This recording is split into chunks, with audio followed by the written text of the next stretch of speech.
ನಮಸ್ಕಾರ ವೀಕ್ಷಕರೇ. ಮಂಜು ಮಿಂಚು ಒಂದು ಸಂಚಲನ. ಭಾರತೀಯ ಸಂಸ್ಕೃತಿ, ದೇಶದ ಅಭಿವೃದ್ಧಿ, ಸರ್ವ ಜನಾಂಗದ ಸಾಮಾಜಿಕ ಬದ್ಧತೆಗೆ ಆದ್ಯತೆಯೇ ನಮ್ಮ ಮಂಜು ಮಿಂಚು. ಮಂಜು ಮಿಂಚಿನ ಸಂಚಲನದ ಮಾಹಿತಿ ಮಂಜುನಾಥ್ ಎಂ ಮಳಗಿ. ಮಾತಿಗಂದ್ರ ಇದ್ರ ಮ್ಯಾಲ ನಮ್ಮ ರವಿರಾಜ್ ಹಿರೇಗೌಡರು ಹೆಂಗಿರ್ಬಹುದು ಅಂದ್ರೆ ಗುರುಗಳು ಹೆಂಗದಾರ ಹಂಗೆ ಶಿಷ್ಯರು ಇರ್ತಾರ. ಗುರುಗಳು ನೆಟ್ಟಗೆ ಅಂದ್ರೆ ಶಿಷ್ಯರು ನೆಟ್ಟಗೆ ಇರ್ತಾರ. ಅದಕ್ಕೆ ನಾನು ಉತ್ತರ ಕೊಡ್ತಾನೆ. ಪುಣ್ಯ ಸಂಬಂಧ ಇಲ್ಲ, ನನ್ನ ಗ್ರಾಮ ಸಭಾ ಸಂಬಂಧ ಇಲ್ಲ, ನನ್ನ ಪಂಚಾಯತ್ ಸಂಬಂಧ ಇಲ್ಲ. ನಿನಗೆ ಪಂಚಾಯತಿ ಸಂಬಂಧ ಇಲ್ಲ ಅಂದ್ರೆ ನೀ ಕಾರ್ಯನಿರ್ವಾಹಕ ಅಧಿಕಾರಿಲಿಂದ ಗೆಟ್ ಔಟ್ ನಮ್ದು. ಯಾಕೆ ಹೇಳ, ಇಷ್ಟು ಉಸ್ತುವಾರಿ ಹಣಕಾಸು ಇಲಾಖೆ ಒಬ್ಬ ನೋಡ್ತಕ್ಕಂಥ ಕಾರ್ಯನಿರ್ವಾಹಕ ಅಧಿಕಾರಿ ನಮಗೆ ಹೇಳ್ತಾನ ಬುದ್ಧಿ. ನನಗೂ 64 ವರ್ಷ ಆಗತೈತಿ, 28 ಇಲಾಖೆ ಗತಿ ಗೊತ್ತೈತಿ. ತಾಲೂಕಿನಾಗ 15ನೇ ಹಣಕಾಸ, ಕೆಲವು ಗ್ರಾಮ ಪಂಚಾಯತಿಗಳಿಗೆ ದುರ್ಬಳಕೆ ಒಂದ ಪಂಚಾಯತಿ ಅಲ್ಲ, ಹೆಚ್ಚುವರಿ ಅನುದಾನ ಹಾಕೊಂಡು ಬಂದಿದ್ದು ಹಗರಣಾಗೈತಿ. ಇಲ್ಲೇ ದಾಸ್ತಿಕೊಪ್ಪ ಗ್ರಾಮದಾಗ 32 ಲಕ್ಷ 15ನೇ ಹಣಕಾಸು, 1 ರೂಪಾಯಿ ಖರ್ಚು ಮಾಡ್ದಂಗ ದುಡ್ಡು ತೆಗೆದಿದ್ದೈತಿ ನಮ್ಮ ಕಣ್ಣಿದ್ರಿಗೆ. ಅದಕ್ಕೆ ನಾವ್ ಹೇಳತ್ತೀವಿ ಅಂದ್ರ 2020ರಿಂದ 24ರವರೆಗಿನ ಅವಧಿಯ JJM ಹಣ ಯಾತಕ್ಕಾಗಿ ಬಳಸಿರಿ? JJM ಅಂದ್ರೆ ಹೆಣ್ಮಕ್ಳು ಗೊತ್ತಲ್ಲ, ಅದಕ್ಕೆ ಹೆಣ್ಮಕ್ಳ ಮೀಟಿಂಗ್ ತಗೊಂಡನಿ. JJM ಅಂತ ಗೊತ್ತಿಲ್ಲ, ನಮ್ಮ ಬಾಗಿಲು ನಳ ಬಂದಿಲ್ಲ, ನಿಮ್ಮ ನಳನು ಅಷ್ಟೇ ಗೊತ್ತೈತೆ.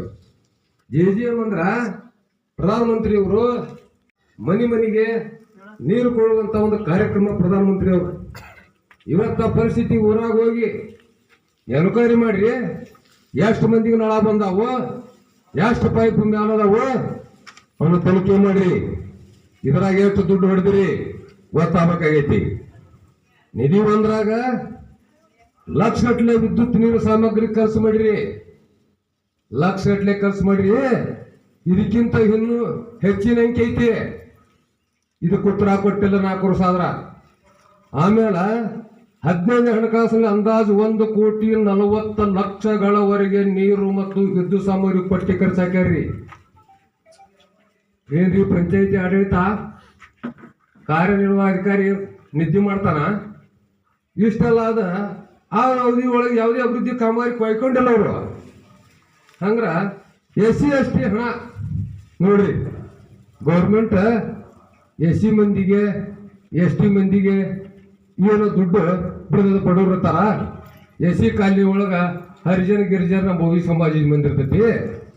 ಆ ಕಾಲನಿಗೆ ಆ ದುಡ್ಡು ಉಪಯೋಗ ಮಾಡ್ರಿ ಅಂತ 1 ನಯ ಪೈಸಾ ಮಾಡಿಲ್ರಿ. ಇದನ್ನ ಗಟ್ಟಿಗೆ ಹಚ್ಚಿದ್ರ ಇವ್ರದೆಲ್ಲ ಬಣ್ಣ ಬೈಲಾಕತ್ರಿ. ಹಂಗ ಕಲ್ರಿ ಯಾರ ಕೈ ಇಲ್ದವ್ರು, ಕಾಲು ಇಲ್ದವ್ರು, ಸ್ವಾಟ್ರು 75% ಹಂಗ ಕೊಲ್ವಿದ್ದವ್ರು, 2% 5% ಬಂದಿದ್ವು. 10 ಲಕ್ಷ ಚಿಲ್ಲರ ದುಡ್ಡು ನುಂಗ್ಯಾರ್ರಿ. ಅದರ ಸಲುವಾಗಿ ಇವನ್ನೆಲ್ಲ ನಾನು ಹೆಣ್ಮಕ್ಳಿಗೆ ಅಥವಾ ಸಾರ್ವಜನಿಕರಿಗೆ ತಿಳಿಸಾಕತ್ತೀವಿ. ಆಮೇಲೆ ಹೆಚ್ಚುವರಿ 32 ಲಕ್ಷ ಹಣ ಯಾವ್ಯಾವ ಬಂದೈತಿ ಉತ್ತರ ಬೇಕಲ್ಲ, ನೀನು ಹೇಳು ಅಧಿಕಾರಿ ಬೇಕಲ್ಲ, ಕೇಳು ಜನರು ಬೇಕಲ್ಲ. ಜನರು ಕೇಳಾಕತ್ರ ಜನರು ಧ್ವನಿ ಹತ್ತಿರ್ತೀರಿ, ಜನ ಸಿಡದೆ ಧ್ವನಿಲಕ್ಕಂದ ಇದು ಸಭೆ ಮುಖಾಂತರ ಹೆಸರಿಕಿ ನಮ್ಮಡುವ 32 ಲಕ್ಷ ಯಾವ ಬಂದಂತ ಹೇಳಲ್ರಿ. ಅದರಿಂದ ಯಾವ ಕೈಕೊಂಡ ಯೋಜನಾ ಮಾಡಿರಂತ ಉತ್ತರ ಹೇಳಲ್ರಿ. ಯಾವ ಅನುದಾನದಾಗ ಯಾವಾಗ ಬಂದಂತ ಹೇಳಲ್ರಿ.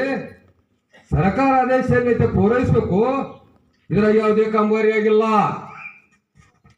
ಅದಕ್ಕೆ ನಾವು ಈ ಧರಣಿ ಕುಂತೇವಿ.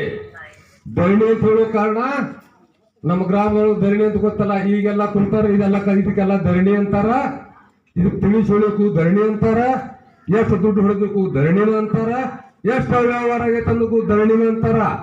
ಧರಣಿ ಕುಂತ್ರ ದಾಸಕೊಪ್ಪ ಗ್ರಾಮದಾಗ ಎಷ್ಟು ಪಂಚಾಯತಿ PDO ರವಿರಾಜ್ ಹಿರೇಗೌಡರ್ ಎಷ್ಟು ವ್ಯವಹಾರ ಮಾಡಿರ್ಬೇಕ್ರಿ. ತಾಲೂಕಿನಾಗ ಎಷ್ಟು ಪಂಚಾಯತಿ ಹೋಗ್ರಿ, ಅವನ PDO ಹಿಂದೆ ವಿಚಾರ ಮಾಡ್ರಿ.